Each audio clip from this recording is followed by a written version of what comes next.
데살로니가 전서 마지막 부분이고요.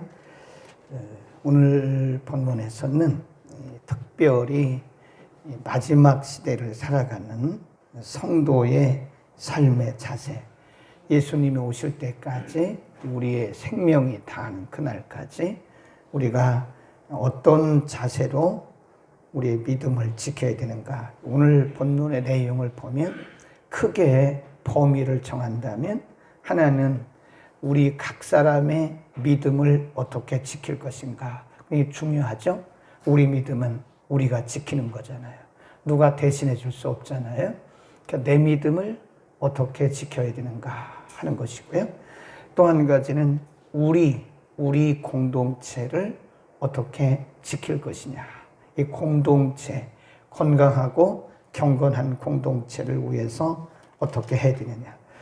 이런 숙제는요, 우리가 이 생명이 다하는 날까지 해야 됩니다. 이 숙제예요, 숙제.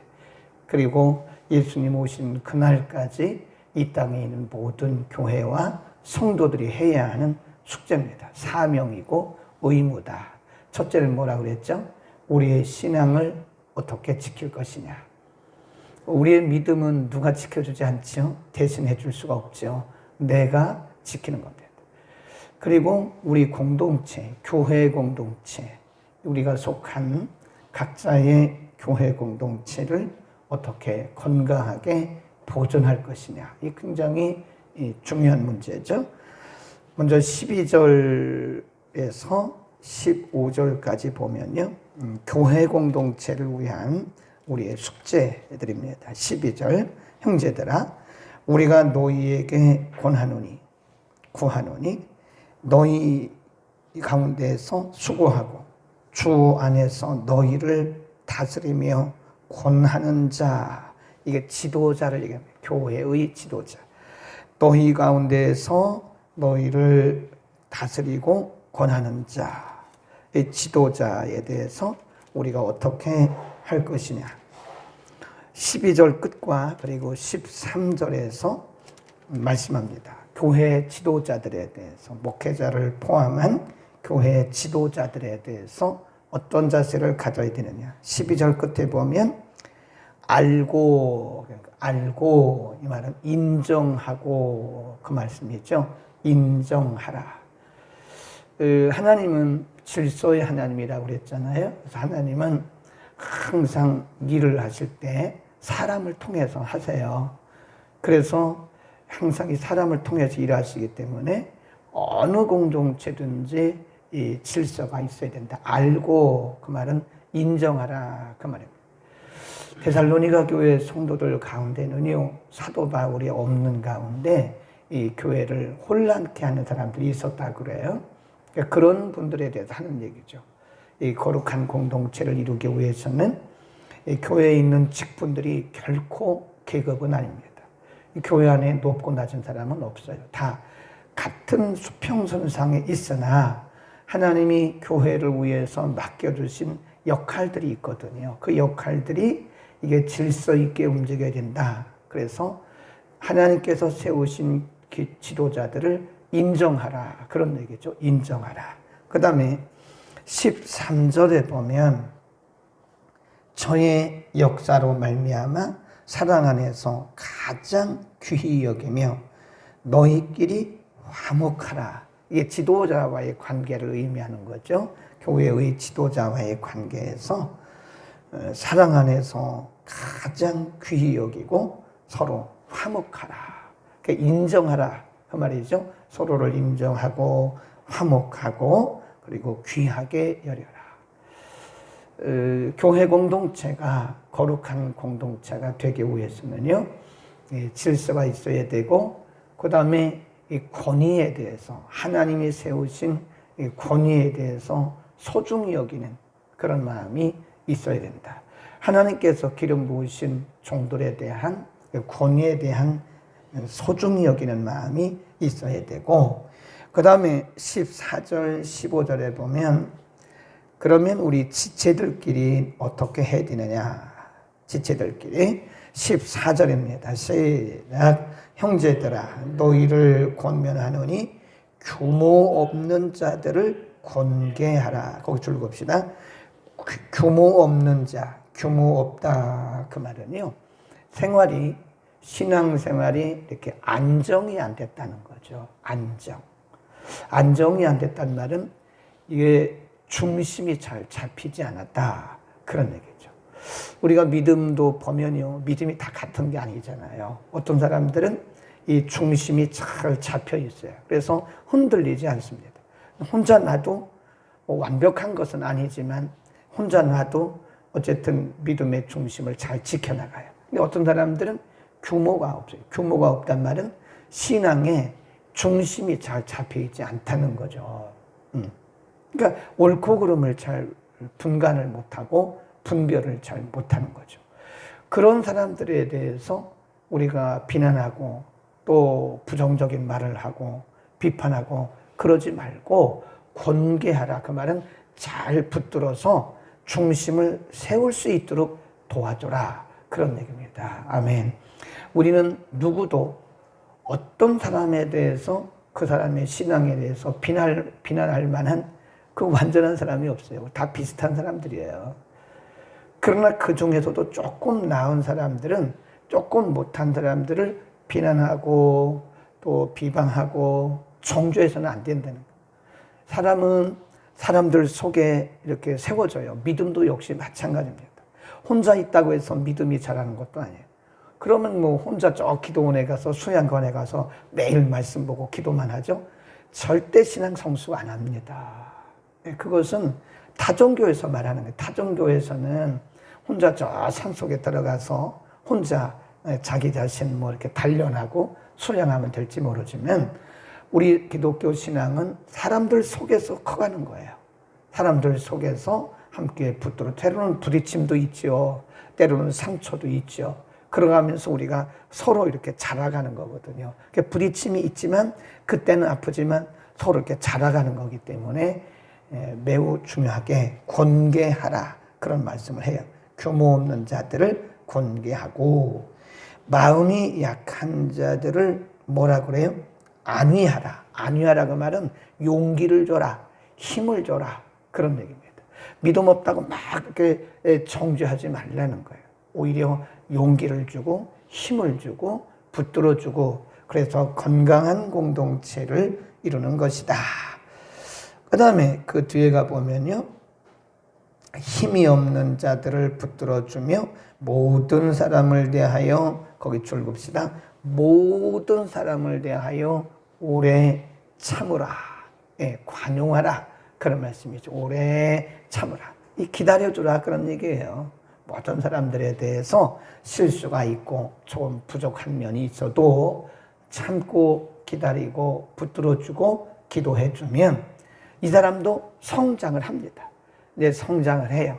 어느 정도 가면 이 사람도 서로 또 이해하고 자라서 또 다른 사람들을 붙들어주고 안위해주고 권계해주는 상태까지 이룰 수가 있는 거다. 아멘. 그래서 이 굉장히 중요한 것 같아요. 모든 사람들을 대하여 오래 참으라. 이게 쉽지는 않아요. 관용, 모든 사람들에 대해서 우리가 관용한다는 것은 정말 예수님의 마음이 아니면 어렵습니다. 어렵기보다는 불가능해요. 그러니까 예수님이라면 어떻게 하셨을까라고 하는 생각을 항상 하는 거죠. 우리가 이제 그런 얘기 하잖아요. 역지사지. 역지사지란 말은 바꿔놓고 생각하는 거예요. 내가 저 사람이라면 어떻게 했을까? 근데 우리는 역지사지의 단계를 뛰어넘어서 예수님의 관계, 예수님은 어떻게 이 부분에 대해서 생각하셨을까? 예수님이라면 이 문제에 대해서 어떻게 해결했을까라고 하는 거죠. 우리 지난 죄를 위해서는 오래 참는 게 중요하더라고요. 조금 나하고 생각이 달라도 좀 참아주고 기다리다 죽으면, 그리고 기도, 우리는 기도라고 하는 무기가 있잖아요. 내가 굳이 막 그렇게 안 해도 우리가 기도라는 무기가 있기 때문에 하나님 앞에 기도하면 성령께서 터치하시더라고요. 아멘. 그런 기준을 가지고 우리가 오래 참을 수 있는 거지, 누르는 게 오래 참는 게 아니에요. 이게 눌러놓으면 언젠가는 폭발해 버립니다. 더 세게 폭발해요. 그러니까 우리가 기도하고 하나님께 맡기고 하나님께 하시기를 우리에게는 참 좋은 것 같아요. 우리에게는 기도라고 하는 무기가 있어서 때로는 내 생각과 다르고 내 경험과 다르고 내 관점과 달라도 우리가 이해하고 기다리면 기도하면 하나님께서 만들어주신다. 아멘. 그래서 우리는 거룩한 공동체를 이루어가는 거고요. 그 다음에 우리가 개인적으로 건강하고 영적인 신령한 성도의 삶을 살기 위해서는 여러 가지 말씀을 하고 있는데 16절 항상 기뻐하라, 17절 쉬지 말고 기도하라, 18절 범사에 감사하라. 그러니까 항상 기뻐하라, 쉬지 말고 기도하라, 범사에 감사. 여기 보면 그 앞에 붙여진 형용, 그 묘사한 부분을 수식하는 수식어를 잘 보셔야 돼요. 기뻐하는데 일시적으로 기뻐하는 것이 아니라 항상 기뻐하는 거야. 항상. 17절에 기도하는데 그 수식어를 보세요.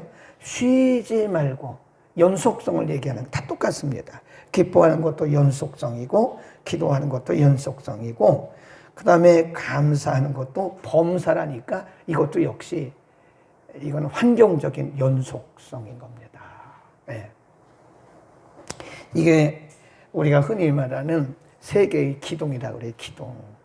우리가 건강한 신앙인, 또 거룩한 신앙인, 또 열매 맺는 신앙인이 되기 위해서는 이 세 가지 기둥이 딱 서야 돼요. 이 기둥이 없으면 안 되잖아요. 세 가지 기둥이 바로 이거다. 기뻐하고 기도하고 감사하는 것이다. 이것이 일회적으로 끝나서는 안 되고요. 연속성이 있어야 된다는 거예요. 연속성. 그런 얘기 하잖아요. 어떤 분이 감사해서 감사하는 것이 아니라 감사하다 보면 감사하게 된다. 그 말이 그 말 같잖아요. 그렇지 않아요. 우리는 일반적으로 믿는 사람이나 안 믿는 사람이나 감사의 조건이 있을 때 감사합니다. 그건 누구나 할 수 있어요. 그러나 성경이 말하기를 범사에 감사하라고 그랬기 때문에 나와 생각이 틀려도 내 기준에 맞지 않아도 감사하게 되면, 성경이 감사하라고 그랬으니까 감사하다 보면 감사의 사람이 되어지는 거예요. 아멘. 우리가 모든 일이 좋아서 기뻐하는 게 아니죠. 내 상황이 이런데 어떻게 기뻐합니까? 이렇게 말하는 사람도 있어요. 목사님 입장을 바꿔내서 그래. 목사님 같으면 이 상황에서 기뻐할 수 있을게. 이런 사람도 있어요. 진짜로. 목사님 같으면 이 상황에서 기뻐할 수 있어요? 그런 얘기를 들으면요, 제가 무슨 말을 못 하겠더라고요. 그 사람이 말이 맞기는 맞는데 틀려요. 또 그분에게 그렇다고 그 틀린 말이라고 말할 수도 없잖아요. 그러세요? 이렇게 하고 말죠. 그런데 우리가 기쁜 일이 있어서 기뻐하는 것이 아니라 기뻐하다 보면 기뻐하는 자가 되는 거예요. 네, 기도도 마찬가지예요. 우리가 너무 힘든 일이 있을 때는 기도 안 나옵니다. 원칙은 맞죠. 그럴 때 기도해야지 뭐 하는 거야. 그 말은 맞아요. 그러나 본인도 한번 그런 일을 당해보세요. 기도가 나오나? 기도 안 나와요. 인간이라는 거는 남의 얘기니까 그렇게 하는 거지, 사실 본인이 기가 막힐 웅덩이와 수렁과 같은 그런 일을 경험해 보세요. 기도가 나오는가? 안 나와요. 잘 안 나와. 우리가 원칙론적인 말은 하죠. 기도할 때 기도해야지, 이렇게 말은 할 수 있어요. 누구나 말할 수 있어요. 그러나 내가 막상 그런 위기에, 그런 문제 앞에 닥치게 되면 기도 잘 안 나옵니다. 그러나 성경이 우리에게 기도하라고 말했기 때문에 그럼에도 불구하고 기도하다 보면 기도하게 되는 것이다. 아멘. 거꾸로 생각해 보시면 되겠다. 그런 얘기고요. 그 다음에 18절 했고요. 19절에 보면 거기 읽어봅시다. 성령을 소멸치 말라 그랬습니다. 소멸치 마라. 성령을 소멸치 마라. 소멸한단 말은요, 없앤다 그런 뜻이 아니고요. 뭐 한다는 뜻이죠? 무시하지 말아요. 무시하지 마라. 우리가 빌립보서 1장에 보면요, 너희가 무슨 일을 하든지 원망과 시비 없이 하라 그러잖아요. 우리 수요일날 공부했잖아요. 무슨 일을 하든지 원망하고 불평하고 그러지 마라. 왜냐하면 너희 안에서 행하시는 일은 하나님이시다 그랬어요. 너희란 말이 뭐예요? 우리의 인격 안에서 일하시는 일은 성령 하나님이시다는 거예요. 그래서 우리가 무슨 일을 하든지 원망과 시비 없이 불평 없이 하라. 우리 안에서 행하시는, 우리의 공동체 안에서 행하시는 이는 성령님이라는 거예요. 성령님은요, 하나님이 우리에게 일하실 때 보면 우리의 귀로 말씀하지 않아요. 이렇게 우리의 육신으로 듣는 귀는 제 경험상 보면 위험합니다. 성령님은 귀로 말씀하시지 않더라고요. 우리의 양심에 말씀하십니다. 양심에. 감동, 그걸 우리가 성령의 감동이라고 그래요. 물론 우리 안에서 일어나는 생각 중에 그게 다 성령의 생각은 아닙니다. 네, 우리 마음속에 일어나고 있는 생각 중에 세 가지가 있어요. 하나는 내 생각이 많아요. 거의 우리 경험상 볼 때 거의 내 생각이에요. 네, 10개를 본다면 7, 80%는 내 생각입니다. 근데 그거를 우리가 성령의 생각으로 오해하는 경우도 많죠. 내 생각이고요. 그 다음에 또 한 가지 있는 게 사탄이 주는 생각이에요. 사탄이 우리에게 그런 생각을 줍니다. 그 성령의 생각으로 오해하면 안 됩니다. 네, 사탄이 주는 생각이 있고요. 또 어떤 경우는 성령이 우리에게 주신 감동이 있어요. 그게 성령의 감동이라고 그래요. 성령이 우리에게 감동하셨어요. 근데 그거를 의도적으로 내가 불순종, 그게 성령을 소멸하는 거예요. 무시하는 거예요. 성령이 우리 마음속에 기도하라, 기도하라, 기도하라 그래요. 지난주 그리고 저지난주 수요일 날 보니까 수요 예배 안 나오시던 집사님이 계속 나오시더라고요. 그래서 제가 물어봤잖아요. 예배 중에. 집사님 왜 수요 예배 나오세요? 아마 그분도 분명히 마음속에 성령의 감동이 있는 거예요. 성령께서 분명히 너 수요 예배 나가라. 직장 다니실 분들 수요 예배 나오시기가 쉽지 않죠. 근데 수요 밤 예배를 오셨어요. 지난주까지 2번 오셨는데 제가 그 설교 중에 물어봤잖아요. 왜 나오셨어요? 그랬더니 웃고 마시더라고요. 근데 그분도 역시 마음속에 성령의 감동이 있기 때문에 오셨겠죠. 그러니까 성령께서는 우리의 거룩한 삶을 위해서 하나님의 거룩한 뜻, 하나님의 의도를 이루기 위해서 우리 가운데 여러 가지 그 생각들을 주시면서 감동을 주십니다. 그게 성령의 감동이에요. 그거를 무시하지 말라는 거예요. 근데 그것이 성령의 감동인지 사단이 주는 생각인지 아니면 내 생각인지 어떻게 알아요? 그건 검증을 해야죠. 말씀을 가지고 검증을 해야 되고, 그리고 다른 사람들과의 관계에서 검증을 해야 되고, 그리고 공동체 안에서의 검증을 해야 됩니다. 반드시 검증하세요. 네, 이것이 내 생각인가? 아니면 사탄이 준 생각인가? 아니면 성령께서 주신 감동인가? 그러니까 제가 늘 얘기하잖아요. 성령이 말했다고 그런 말을 함부로 하지 말라니까요. 어떤 경우에, 많은 경우에, 제가 볼 때 이렇게 보면 많은 경우에 자기의 생각을 하나님의 생각이라고, 하나님이 주신 생각이라고, 하나님이 하셨다고 생각하는 사람들이 많아요. 그 말은 조금 자제하시고요. 점검을 하세요. 이거 정말 성령이 주신 생각인가? 사탄이 준 생각인가? 아니면 내 생각인가? 내 생각일 경우가 많다. 그래서 항상 걸러야 돼, 이렇게. 검증을 해요. 말씀의 검증, 또 공동체 검증, 다른 사람들과의 검증, 이런 겁니다. 그 다음에 마지막, 거기 보면 20절에 보면요, 예언을 멸시하지 마라. 여기서 예언이라는 것은요, 우리가 눈 감고 뭐 앞을 점치는 그런 예언을 말하는 거 아니에요. 성경은 그런 예언을 말하지 않습니다. 앞니를 점치는 것은 점쟁이들이 하는 거지, 성경에 어디 그런 예언이 어디 있습니까? 여기서 말하는 예언은 그런 예언을 말씀하는 게 아닙니다. 뭘까요? 말씀을 해석하는 거예요. 성령이 말씀을 통해서 우리에게 뭘 주세요? 감동을 주시잖아요. 성령께서 우리에게 말씀을 통해서 감동을 주셨는데 그거를 멸시하지 말라는 거예요. 내 생각으로 그거를 무시하지 말라는 거예요. 아멘. 여러분, 우리가 개인적으로 말씀을 읽다 보면요, 반드시 감동이 와요. 왜냐하면 성경 자체가 이게 우리가 뭐 공부를 하고 말하고 이걸 떠나서 성령으로 기록되어진 거거든요. 그래서 성령이 우리에게 감동을 주시면요, 학교 공부하고 상관없습니다. 그래서 성령의 감동을 주시면 이 말씀들이 잘 해석이 되어져요. 개인적으로 말씀을 묵상할 때, 또 우리가 공동체 예배, 공예배를 통해서 말씀을 듣잖아요. 이게 공예배 설교 시간에 말씀을 듣을 때 성령께서 우리에게 이렇게 감동을 주십니다. 분명히 말씀을 들을 때. 그러면 그 하나님께서 주신 말씀의 감동을 듣고 그걸 잊어버리지 말라는 거예요. 그거를 잘 적용해서 실천에 옮겨라. 그래야 말씀의 열매가 있는 거지. 우리가 뭐 성경 아무리 많이 읽으면 뭐랍니까? 적용을 안 하면 의미가 없어요. 성경 공부 아무리 많이 하면 뭐랍니까? 그 말씀을 적용을 안 하면 의미가 없는 거예요. 설교를 수천 편 들으면 뭐랍니까? 수백 편 들으면 뭐랍니까? 그 들은 말씀을 내게 주신 그 감동해 주신 말씀을 우리의 삶에 적용을 해야 돼.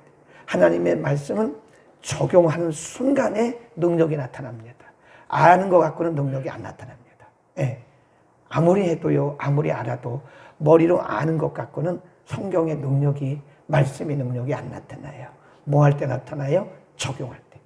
그래서 하나님의 말씀을 단 한 말씀이라도, 한 구절이라도 우리의 삶에 그 말씀을 모시고 가서 그 말씀을 적용할 때 말씀의 능력이 나타나는 거다. 그러니까 아는 것으로는 말씀의 능력이 안 나타나요. 그렇죠? 여기 이제 우리가 기동해 보면 스위치들이 저기 잔뜩 있습니다. 10몇 개가 스위치가 있어요. 예. 근데 어떤 분들은 어디 스위치가 뭐고 어디 스위치 잘 모르더라. 그것도 한번 알아두세요. 예, 어디 끄면 어디가 꺼진다는 것도 알아둬야지. 근데 저기 스위치가 있어요. 여기 지금 다 전등이 다 들어있어요. 생각은 하고 있어요. 아, 저 스위치 누르면 여기가 불이 들어오고, 저 스위치 누르면 전체가 들어오고, 저거 스위치 누르면 여기가 들어오고, 다 알고 있다고요. 근데 막상 가서 스위치를 누르기 전까지는 불이 안 들어와요.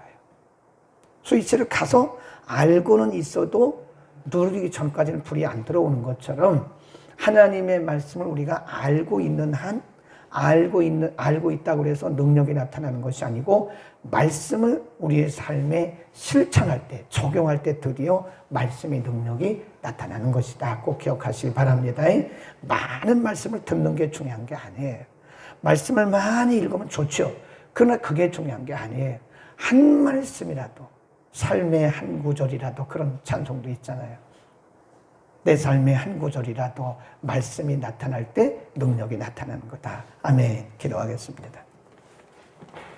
하나님, 오늘 말세를 살아가는, 마지막 시대를 살아가는 우리들에게 우리 개인의 신앙과 교회 공동체의 건강을 위해서 우리가 어떻게 살아야 되는지 가르쳐 주셨습니다. 나 개인만 잘한다고 되는 것이 아니고 우리 교회 공동체가 함께 건강하고 거룩하고 신령한 공동체가 되기 위해서 하나님께서 우리에게 주신 여러 가지 규례와 질서를 따라 하나님 기뻐하신 공동체, 교회 공동체를 이루게 하옵소서. 모든 사람을 대하여 오래 참으라고 말씀하신 하나님, 우리에게 예수 그리스도의 관점, 예수 그리스도의 눈을 허락하소서. 언제나 예수 그리스도의 마음으로 생각하게 하시고 예수님의 관점으로 범으로써 개인적으로나 공동체가 하나님 보시기에 아름답고 건강한 공동체가 되게 하여 주옵소서. 주님, 우리가 일시적으로 일회적으로 끝나는 것이 아니라 항상 기뻐하게 하시고 쉬지 않고 기도하게 하시고 범사에 감사할 수 있는 성숙한 우리 모두가 되게 하옵소서. 성령이 우리에게 감동 주실 때 성령의 감동을 무시하거나 멸시하거나 소멸하지 않게 하시고 오직 순종하는 믿음을 우리 모두에게 허락하여 주옵소서. 거룩한 주일, 하나님을 예배하는 곳곳마다, 지구촌 모든 곳곳마다 하늘의 신령한 은혜를 주시고 하나님의 말씀을 대언할 주의 종들에게 하나님 아버지의 마음을 허락하여 주옵소서. 예수 그리스도의 이름으로 기도드립니다. 아멘. 교회 머리가 되시며 다시 오실 우리 구주 예수 그리스도의 은혜와 하나님 아버지의 무한하신 사랑하심과 성령님의 내주교통 충만 역사하심이 개인적으로나 교회적으로 건강하고 신령한 공동체 믿음을 지키기를 마음에 결단한 모든 주의 권속들 머리 위에 삶의 현장 위에 이제와 영원까지 함께 계실지어다. 아멘. 우리의 불을 끄시고 하나님